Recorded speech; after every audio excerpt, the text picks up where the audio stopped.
ನಾವು ಯಾವುದೇ ಧರ್ಮದಲ್ಲಿ ಹುಟ್ಟಿದ್ದರೂ ನಮಗೆ ಆ ಧರ್ಮ ಮಾನವರಾಗಿ ಬಾಳಬೇಕೆಂದು ಕಲಿಸುತ್ತದೆ.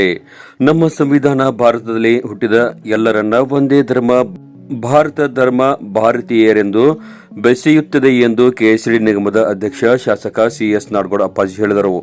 ಅವರು ಬುಧವಾರ ತಹಶೀಲ್ದಾರ್ ಕಚೇರಿಯ ಆವರಣದಲ್ಲಿ ತಾಲೂಕಾ ಆಡಳಿತ, ತಾಲೂಕ್ ಪಂಚಾಯತ್, ಪುರಸಭೆ ಹಾಗೂ ಸಮಾಜ ಕಲ್ಯಾಣ ಇಲಾಖೆಯ ಸಂಯುಕ್ತ ಆಶ್ರಯದಲ್ಲಿ ನಡೆದ ಸಂವಿಧಾನ ಸಮರ್ಪಣೆ ದಿನಾಚರಣೆ ಕಾರ್ಯಕ್ರಮವನ್ನು ಉದ್ಘಾಟಿಸಿ ಕಾರ್ಯಕ್ರಮದ ಅಧ್ಯಕ್ಷತೆಯನ್ನು ವಹಿಸಿ ಮಾತನಾಡಿದರು. ಸಂವಿಧಾನದ ಚೌಕಟ್ಟಿನಲ್ಲಿ ಸ್ವಾತಂತ್ರ್ಯ ನೀಡಿದೆ, ಭಾರತ ಧರ್ಮದ ಸಂಸ್ಕಾರವನ್ನ ನೀಡಿದೆ. ಭಾರತೀಯರು ಭಾಷಾವಾರು ಧರ್ಮ ಜಾತಿಗಳಿಂದ ಗುರುತಿಸಿಕೊಳ್ಳುತ್ತಾರೆ, ಭಾರತೀಯರು ಎನ್ನಿಸಿಕೊಳ್ಳುವುದಿಲ್ಲ.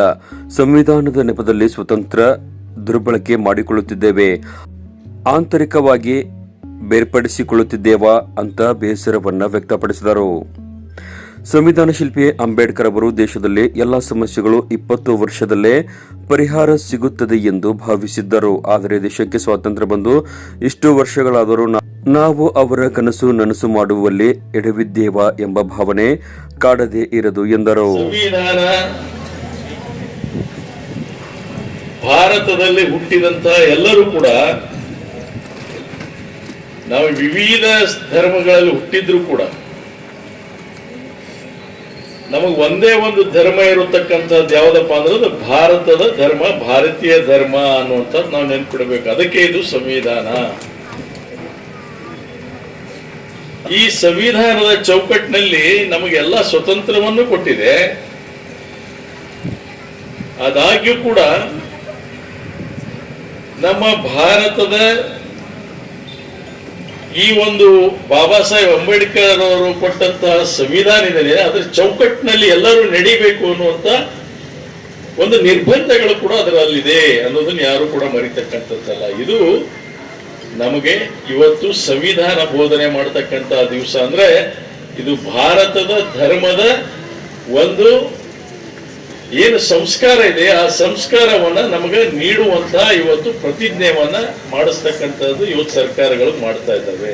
ನಮಗೆ ಸ್ವತಂತ್ರ ಇದೆ ಅಂದ ತಕ್ಷಣ ಇವತ್ತು ನಾವು ನೋಡ್ತಾ ಇದೀವಿ ಭಾರತದ ಸ್ವತಂತ್ರ ಯಾವ ರೀತಿ ಆಗ್ಬಿಟ್ಟಿದೆ ಇವತ್ತು ನಾಳೆ ಅಂತಂದ್ರೆ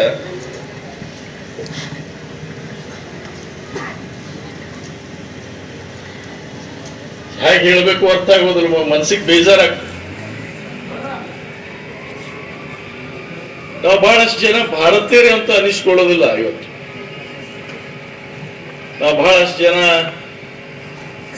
ಭಾರತೀಯರು ಇವತ್ತು ವಿವಿಧ ಧರ್ಮಗಳ ಮೇಲೆ ಗುರುತಿಸ್ಕೋತೇವೆ, ಪ್ರಾಂತ್ಯಗಳ ಮೇಲೆ ಗುರುತಿಸ್ಕೋತೇವೆ ಮತ್ತು ಈ ಸಂವಿಧಾನದ ಒಂದು ನೆಪದಲ್ಲಿ ಸ್ವತಂತ್ರವನ್ನ ದುರ್ಬಳಕೆ ಮಾಡ್ಕೊಳ್ತಾ ಇದ್ದೀವಿ. ಎಲ್ಲೋ ಒಂದು ಕಡೆ ನಾವು ಆಂತರಿಕವಾಗಿ ಬೇರೆ ಬೇರೆ ಪಡಿಸ್ತಾ ಇದ್ದೀವಿ ಏನಪ್ಪಾ ಅನ್ನುವಂಥದ್ದು, ಒಳಗಡೆನೆ ನಾವು ಬೇರೆ ಬೇರೆ ಆಗ್ತಾ ಇರತಕ್ಕಂತ ಪ್ರಯತ್ನ ಆಗ್ತಾ ಇದೆ.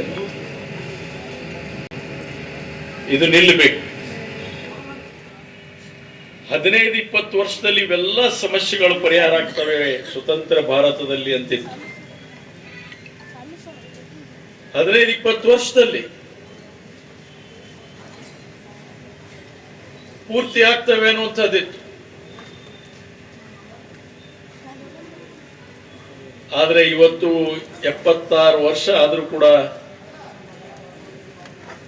ನಾವು ಅದನ್ನ ಸಂಪೂರ್ಣವಾಗಿ ಅವ್ರ ಕನಸನ್ನ ನೆನಸು ಮಾಡೋದ್ರಲ್ಲಿ ನಾವೆಲ್ಲೋ ಒಂದು ಕಡೆ ಎಡವಿದ್ದೇವೆ ಅನ್ನುವಂತ ಭಾವನೆ ನಮ್ಮಲ್ಲಿ ಎಲ್ಲರಲ್ಲೂ ಕೂಡ ಕಾಡಬೇಕು.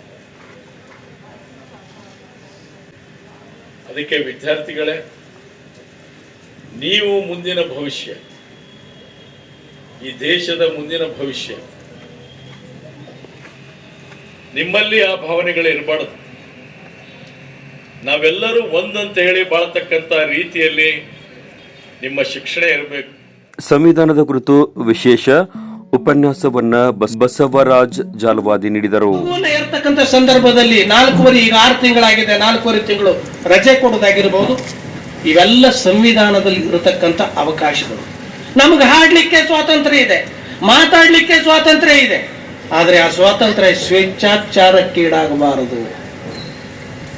ಸ್ವಾತಂತ್ರ್ಯ ಸ್ವೇಚ್ಛಾಚಾರದಿಂದ ಇವತ್ತು ವಿದ್ಯೆ ಬಂತು, ವಿನಯ ಹೋಯಿತು, ಬುದ್ಧಿ ಬಂತು, ಶ್ರದ್ಧೆ ಹೋಯಿತು, ಜಾತಿ ಬಂತು, ಪ್ರೀತಿ ಹೋಯಿತು, ಸ್ವಾತಂತ್ರ್ಯ ಬಂತು, ಸೌಜನ್ಯ ಹೋಯಿತು. ನವೀಕರಣ ಎಂಬ ಸೊಲ್ಲಿನಲ್ಲಿ ಮಾನವೀಯ ಮೌಲ್ಯಗಳು ನಾಶ ಆಗ್ತಾ ಇದ್ದಾವೆ. ಗಂಗಾಧರ್ ಜೋಲ್ಗುಡ್ ಸಂವಿಧಾನ ಪೀಠಕ್ಕೆ ಪ್ರತಿಜ್ಞಾ ವಿಧಿಯನ್ನ ಬೋಧಿಸಿದರು. ಹಾಗೂ ಅಖಂಡತೆಯನ್ನು ಸುನಿಶ್ಚಿತಗೊಳಿಸಿ ನಮ್ಮ ಸಂವಿಧಾನ ಸಭೆಯಲ್ಲಿ 1949 ಇಸ್ವಿ ನವೆಂಬರ್ ತಿಂಗಳ 26ನೇ ತಾರೀಕಾದ ಈ ದಿವಸ ಈ ಮೂಲಕ ಈ ಸಂವಿಧಾನ ಅಂಗೀಕರಿಸಿ ಅಧಿನಿಯಮಿಸಿ ಅರ್ಪಿಸಿಕೊಂಡಿದ್ದೇವೆ. ತಹಶೀಲ್ದಾರ್ ಶ್ರೀಮತಿ ಕೀರ್ತಿ ಚಾಲಕ್, ಸಮಾಜ ಕಲ್ಯಾಣ ಇಲಾಖೆಯ ಸಹಾಯಕ ನಿರ್ದೇಶಕ ಅಧಿಕಾರಿ ಶ್ರೀಮತಿ ಬಸಂತಿ ಮಠ್, ಪುರಸಭೆಯ ಮುಖ್ಯಾಧಿಕಾರಿ ಮಲ್ಲನಗೌಡ ಬೆರಾದಾರ್, ರಾಯನಗೌಡ ತಾತರೆಡ್ಡಿ ಸೇರಿದಂತೆ ವಿವಿಧ ಸರ್ಕಾರಿ ಇಲಾಖೆಯ ಅಧಿಕಾರಿಗಳು ಭಾಗವಹಿಸಿದ್ದರು. ಸಂವಿಧಾನ ದಿನಾಚರಣೆಯ ಅಂಗವಾಗಿ ಹಮ್ಮಿಕೊಂಡ ಚಿತ್ರಕಲಾ ಛಾಯಾಚಿತ್ರ ಸ್ಪರ್ಧೆ ವಿಜೇತ ವಿದ್ಯಾರ್ಥಿಗಳಿಗೆ ಈ ವೇಳೆ ಪ್ರಶಸ್ತಿ ಪತ್ರ ಬಹುಮಾನ ವಿತರಿಸಲಾಯಿತು. ಬಿಒ ಬಿಎಸ್ ಸಾವಳಿಗೆ ಸ್ವಾಗತಿಸಿದರೆ ಶಿಕ್ಷಕ ಟಿಡಿ ಲಮಾಣಿ ನಿರೂಪಿಸಿ ವಂದಿಸಿದರು. ಬೆಳಗ್ಗೆ ಪಟ್ಟಣದ ಇಂದಿರಾ ವೃತ್ತದಿಂದ ಸಂವಿಧಾನ ದಿನಾಚರಣೆಯ ಅಂಗವಾಗಿ ಬೃಹತ್ ಜಾಥಾ ಹಮ್ಮಿಕೊಳ್ಳಲಾಗಿತ್ತು. ಭವ್ಯ ಜಾಥಾದಲ್ಲಿ ವಿದ್ಯಾರ್ಥಿಗಳು, ವಿವಿಧ ಇಲಾಖೆಯ ಅಧಿಕಾರಿಗಳು, ಕಲಾ ತಂಡಗಳು ಭಾಗವಹಿಸಿದ್ದವು. ಜಾಥಾ ಪಟ್ಟಣದ ಪ್ರಮುಖ ರಸ್ತೆಗಳಲ್ಲಿ ಸಂಚರಿಸಿ ಬಸವೇಶ್ವರ ವೃತ್ತ, ಅಂಬೇಡ್ಕರ್ ವೃತ್ತ ಮಾರ್ಗವಾಗಿ ತಹಶೀಲ್ದಾರ್ ಕಚೇರಿಯನ್ನ ತಲುಪಿತು.